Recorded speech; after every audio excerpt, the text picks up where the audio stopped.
We begin this week's show in the Westgate subdivision in Westfield. Westfield, the fastest growing city in the state of Indiana, and this development with hundreds of homes, really representative of so many developments throughout Hamilton County and many parts of the state of Indiana. In fact, despite a cooling housing market nationally, Indiana remains a pretty robust market. In fact, Realtor.com ranks Indiana as one of the hottest housing markets in the nation.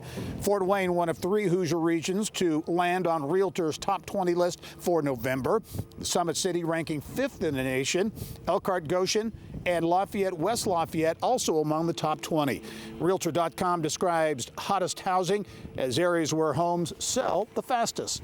But as we begin 2023, the market is certainly in transition. What can we expect in the year ahead? Well, to break things down, I'm pleased to be joined, as always, by Greg Cooper. Greg is with Compass of Indiana's team, Crossroads Collective. Got your pulse, fingers on the pulse of the economy, so to speak, right? Yeah, we're right out there. When it happens, we feel it real quickly. So we're in a Lennar home in the Westgate subdivision here in Westfield. As I mentioned earlier, fastest growing city in the state.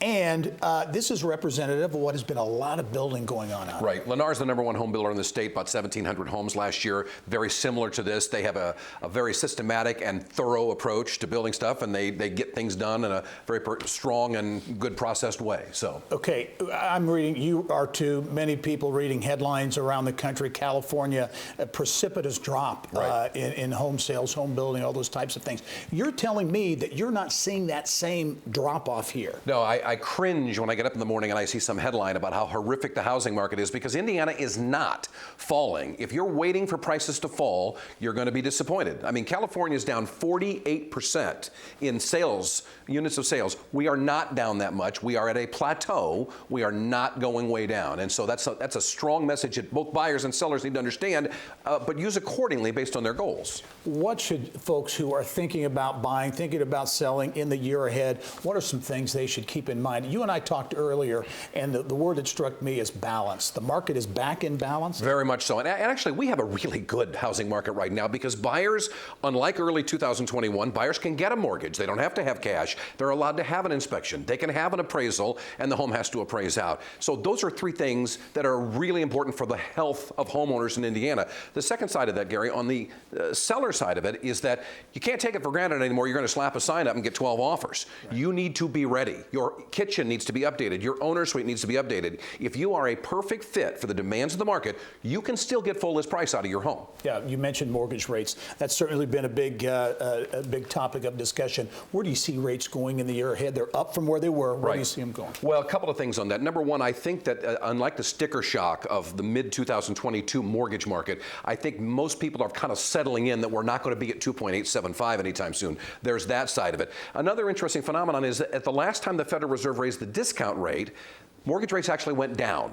So I think we're going to see rates ease. We could see little spikes or drops along the way, but I think they're going to ease. I think we'll be 5.5 to 6 for a good part of the year. And of course, there's a lot of economic things that could happen, but I don't see any precipitous spikes like we saw a year ago. And psychology is a big part of it, right? Completely. People have to understand that a year ago, if you bought a 425 house, you might have paid 470. This year, you buy a 425 house, maybe you pay 405. So when you start looking at the differentiation in sale price, you're almost paying the same monthly as you would have in the previous market where rates were 2.875. Where do you see the home building market going, Greg? Because obviously we've seen with supply chain issues, cost, labor, all kinds of things that really affected that market. So the demand for new product is still incredibly high. People want turnkey. There are some people that are willing to do rehab. There are some people that are willing to buy an older home. But what we're in now is absolutely a huge demand in the marketplace, and I don't think that's going to change anytime in 2023. Do you see it? There's some of the issues in the home building market, easing supply chain and others? Yeah, it is. I mean, labor costs are still high. Supply chain costs are still high. It's getting a little better. It has not changed the overall pricing on new construction. So don't think that just because it's a little better than it was a year ago, you're going to walk in and somebody's going to dramatically reduce the price of a new home. You might get options packages that are very enticing to you that the builder's willing to offer, but in terms of raw pricing, it's probably not going to change a whole lot from last year, and certainly not going to go down. A lot of stuff to digest there. Greg Cooper, as always, great perspective. We'll talk to you soon. Great.